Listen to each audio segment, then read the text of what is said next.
गीतानगर नाम का एक छोटा सा शहर था। इस छोटे से शहर के अंदर बसी थी नीलिमा की छोटी सी दुनिया। नीलिमा, नीलिमा जल्दी करो, मुझे ऑफिस के लिए लेट हो रहा है। बस बस बस, आपका टिफिन ही तैयार कर रही थी, ये लीजिए। क्या नीलिमा, तुम्हें कितनी बार कहा है कि मुझे टिफिन ले जाना पसंद नहीं है। ऑफिस की कैंटीन में कितना चटपटा खाना मिलता है। पर मैंने आपकी पसंदीदा बिरयानी बनाई थी। मटका बिरयानी बनने में थोड़ा टाइम तो लगता ही है। तभी दीपू और निशा भी दौड़ते हुए वहाँ आते हैं और अपने पिता सुरेश से पैसे मांगने लगते हैं। पापा, मुझे भी टिफिन नहीं ले जाना, मुझे पैसे दे दीजिए। हाँ पापा, स्कूल की कैंटीन में खाने की बहुत अच्छी अच्छी चीजें आती हैं। सुरेश बच्चों को पैसे दे देता है। दोनों बच्चे खुशी खुशी वहाँ से चले जाते हैं। थैंक यू पापा। थैंक यू पापा। देखा, बच्चे तक घर के खाने से बोर हो चुके हैं। तुम्हारी बीरबल की खिचड़ी के चक्कर में मुझे भी लेट हो गया। सारा दिन किचन में घुसी रहती हो। कभी घर से निकलकर बाहर की दुनिया भी देखो। सिर्फ खाना बनाने से घर नहीं चलता, पैसे कमाने पड़ते हैं, पैसे। बाहर की दुनिया? मगर मेरे लिए तो हमेशा से मेरा घर और परिवार ही मेरी दुनिया रहा है। शायद सुरेश ठीक ही कह रहे हैं। मैं सारा दिन खाना बनाने के अलावा और करती भी क्या हूँ। दुखी मन से नीलिमा किचन की सफाई में लग गई। सुरेश की बातें अभी भी उसके दिमाग में गूंज रही थी।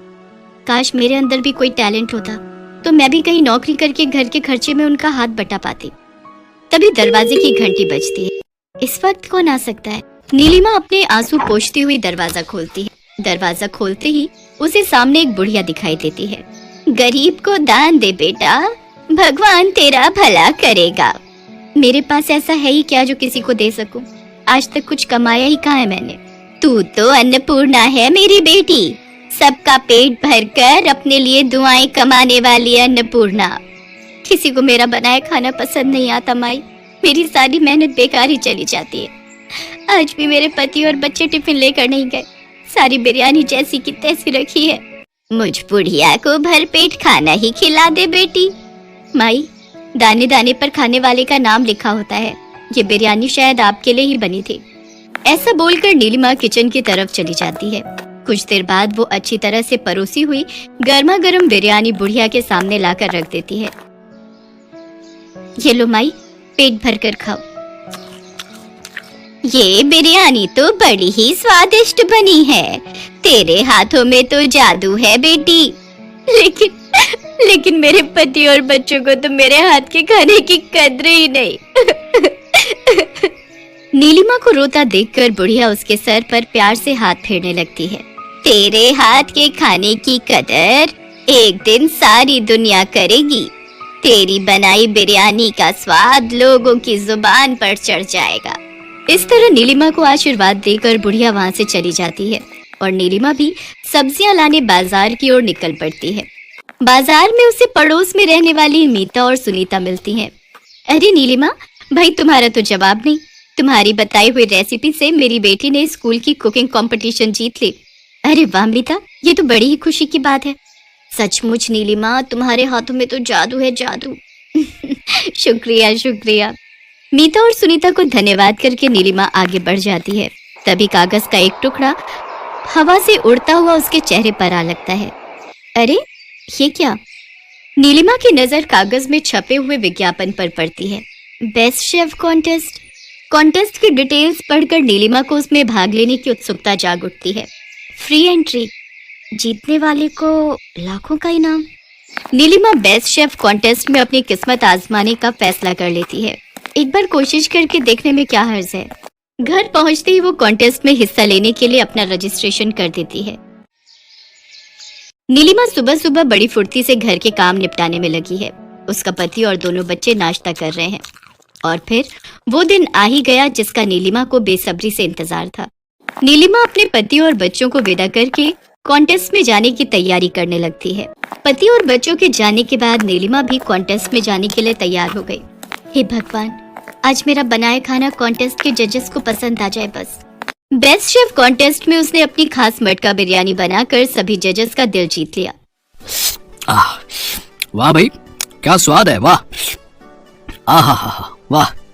आखिर आपने बनाया कैसे? ये मटका बिरयानी है।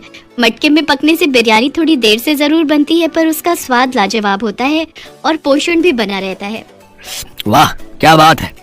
स्वाद और पोषण का ये तालमेल बनाता है आपको इस कंटेस्ट का विनर। बधाई हो नीलिमा जी, आप बन गई हैं हमारी बेस्ट शेफ। कॉन्टेस्ट का नतीजा सुनकर नीलिमा को बुढ़िया की बात याद आ जाती है। तेरे हाथ के खाने की कदर एक दिन सारी दुनिया करेगी। तेरी बनाई बिरयानी का स्वाद लोगों की जुबान पर चढ़ जाएगा। ये सब बुढ़िया माई के आशीर्वाद का कमाल है। कॉन्टेस्ट का अवार्ड और ढेर सारे इनाम लेकर नीलिमा अपने घर आ गई। हाँ, समय रहते मैं घर भी पहुंच गई। नीलिमा घर के अंदर आती है और सामान रखकर पानी पीने लगती है। तभी उसके दोनों बच्चे स्कूल से आ जाते हैं।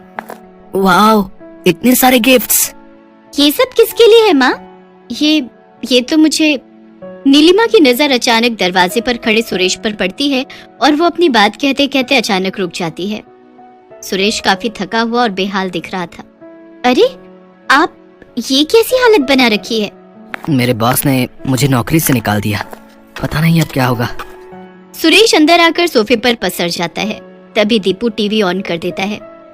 टीवी पर बेस्ट शेफ कॉन्टेस्ट की न्यूज आ रही है। मटका बिरयानी बनाकर बेस्ट शेफ कॉन्टेस्ट जीतने वाली नीलिमा जी के लिए लगी इंडस्ट्री के बेहतरीन ऑफर्स की लाइन।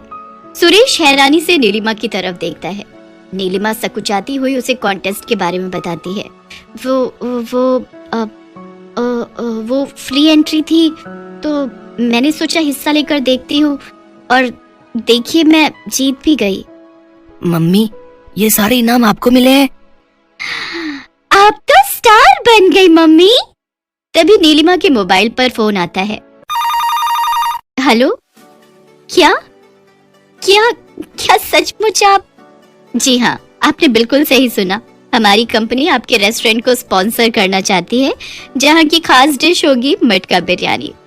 इस तरह एक बड़ी कंपनी के सहयोग से नीलिमा ने अपना खुद का रेस्टोरेंट खोल लिया और जल्द ही सभी की जुबान पर उसके हाथों की मटका बिरयानी का स्वाद चढ़ गया।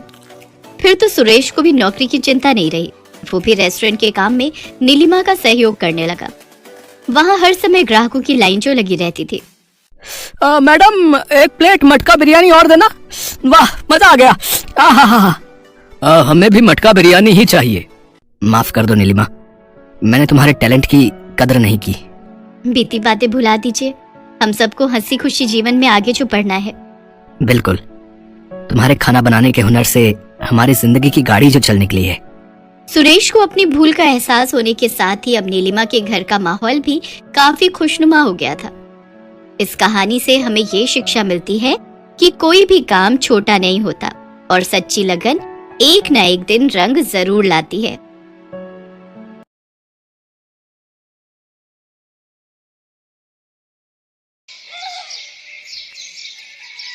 सीता और गीता नाम की दो जुड़वा अनाथ बहनें अपने चाचा चाची के साथ रहती थी। सीता गीता के माता पिता नहीं थे। बचपन में ही वे दोनों गुजर गए थे। तब से सीता गीता अपने चाचा चाची के साथ ही रहने लगी। पर उन बेचारी अनाथ बच्चियों की चाची चंचला बहुत ही बुरी थी। वो उन दोनों को बिल्कुल नौकरानियों की तरह ही रखती थी। कहाँ रह गई दोनों? कितनी देर की बाजार से सामान लेने गई हुई हो, अब आ रही हो? चाची, रास्ते में तेज बारिश हो गई थी, इसलिए देर हो गई। ये चीनी गीली कैसे हुई? जरूर बारिश में थैली भिगोई होगी। चाची, राशन वाले भैया ने जो चीनी की थैली दी थी ना, वो फटी हुई थी, हमें पता नहीं चला, तभी चीनी में पानी चला गया। हमें माफ कर दो चाची। आज तुम दोनों की खैर नहीं। तुमने इतना नुकसान कर दिया। तुम्हारे माँ बाप हमारी छाती पर मूंग दलने के लिए तुम्हें दुनिया में छोड़ गए, खुद तो ऊपर चले गए और हमारे लिए मुसीबत छोड़ गए। चंचला, तुम्हें शर्म नहीं आती? बेचारी बच्चियों के साथ इतना बुरा व्यवहार करती हो। थोड़ा भगवान से तो डरो। अब तुम क्या चाहते हो? मैं मायके चली जाऊं? एक बार चली गई ना तो लौट कर नहीं आऊंगी, फिर ढूंढते रहना दूसरी। चंचला सीता गीता पर हमेशा ही हाथ उठाती रहती थी, जिस कारण वे दोनों बच्चियां रात के अंधेरे में सुबक सुबक कर रोती थी। एक रात दोनों ने घर छोड़ने का विचार किया। गीता, हम यहाँ नहीं रुकेंगे, चाची बहुत मारती है। हाँ हाँ सीता, तू ठीक कह रही है, हम कहीं दूर चले जाएंगे। सीता और गीता रात के अंधेरे में घर से निकल गई और चलते चलते एक पेड़ के पास रुक गई और उसी पेड़ के चबूतरे पर सो गई। अगली सुबह उनकी आंख खुली तो उन्होंने देखा सड़क पर लोग गुजर रहे हैं। बहुत से ठेले वाले वहाँ पर खड़े हैं। सीता, बहुत भूख लगी है, चल हम कुछ खाते हैं। पर गीता, हमारे पास पैसे नहीं है। बिना पैसों के हमें कोई भी खाने को कुछ नहीं देगा। एक बार पूछते हैं ना, शायद कोई दे दे। ठीक है, चला। भैया, आपके ठेले से कुछ खाने को दे दो, बहुत भूख लगी है। तुम दोनों के पास पैसे हैं? अरे देखो देखो, दोनों बहनें एक शक्ल की हैं, लगता है जुड़वा है। हाँ बिल्कुल, और लगता है दोनों अनाथ हैं। भैया, पैसे तो हमारे पास नहीं है। तो मुफ्त में तुम्हें क्या मिलेगा? पैसे लाओ तभी कुछ खाने को मिलेगा। ठेले वाला अभी दोनों को डांट ही रहा था कि तभी एक व्यक्ति वहाँ आता है। भीमा, इन बच्चियों को एक एक पराठा बना कर दे, मैं पैसे दे दूंगा। शुक्रिया अंकल। तुम दोनों कौन हो बेटा? अंकल, मेरा नाम सीता है और ये मेरी छोटी बहन गीता। हमारी चाची हमें बहुत मारती थी, इसलिए हमने घर छोड़ दिया। तुम्हारे माता पिता कहाँ हैं बच्चों? हमारे माँ बापू नहीं है अंकल। हम बचपन से ही अपने चाचा चाची के साथ रहते हैं। अच्छा अच्छा अच्छा, तो ये बात है। अच्छा भीमा, तेरे पास अभी नूडल्स के कितने पैकेट बचे हैं? 20 पैकेट और दे जाओ। बच्चों आओ, तुम मेरे साथ ऑटो रिक्शा में बैठ जाओ। ऐसे अकेले घूमना तुम्हारे लिए ठीक नहीं है बेटा। सीता और गीता उस व्यक्ति के साथ ऑटो में बैठ जाती हैं। उस व्यक्ति का नाम राजेश था। वो अपनी पत्नी के साथ मिलकर घर पर नूडल्स बनाने का काम करता था और नूडल्स के पैकेट बाजार में ठेले और रेस्टोरेंट वालों को सप्लाई करता था। सीता और गीता राजेश के साथ बातें कर रही थी। तभी राजेश के सीने में दर्द उठने लगा। क्या हुआ अंकल, आप ठीक तो हो? लगता है इनके दिल में दर्द उठा है, हमें इन्हें हॉस्पिटल ले जाना पड़ेगा।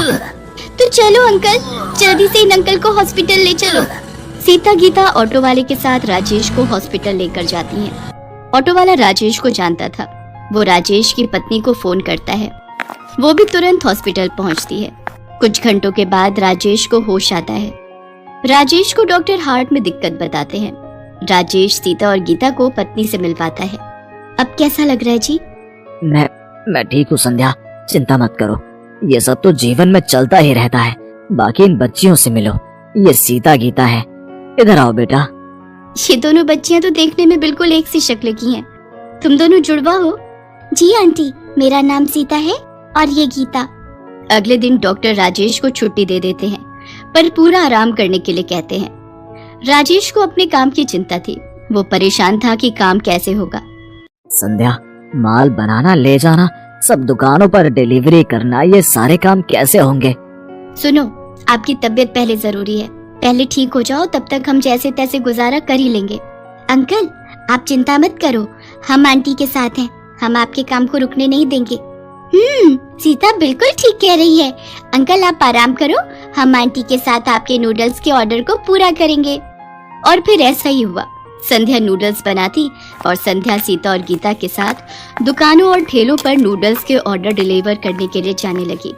एक दिन सीता संध्या से बोली, आंटी, जब हम नूडल्स के पैकेट तैयार कर सकते हैं, तो क्यों ना हम अपना ही नूडल्स का एक स्टॉल खोलें।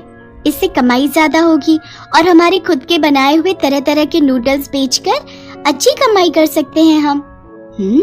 ये आइडिया तो हमारे दिमाग में कभी आया ही नहीं।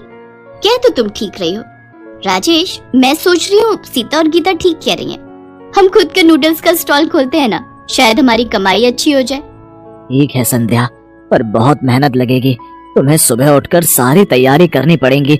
स्टॉल पर सारा दिन खड़े होकर नूडल्स बेचने होंगे। क्या तुम ये कर पाओगी?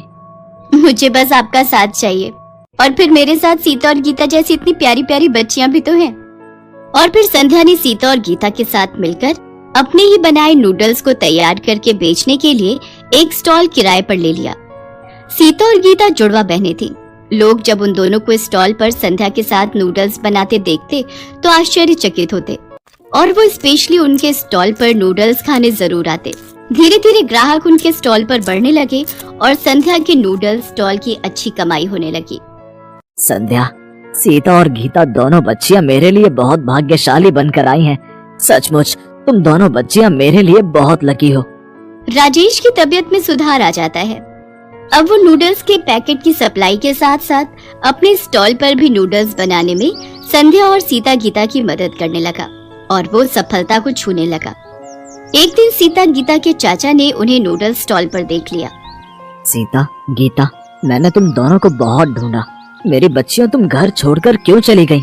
चाचा, हम चाची से मिले और दुख नहीं झेल सकती थी, इसलिए हमने घर छोड़ दिया। और चाचा, अब तो हमें माता पिता के रूप में अंकल आंटी भी मिल गए हैं। अब हम इन्हें छोड़कर कहीं नहीं जाएंगे। अब यही हमारे लिए सब कुछ है। सीता गीता की ये बात सुनकर राजेश और संध्या उन्हें गले लगा लेते हैं। आखिर उन अनाथ बच्चियों को माता पिता के रूप में राजेश और संध्या जो मिल गए थे, और फिर बच्चियों को आशीर्वाद देकर उनका चाचा आंखों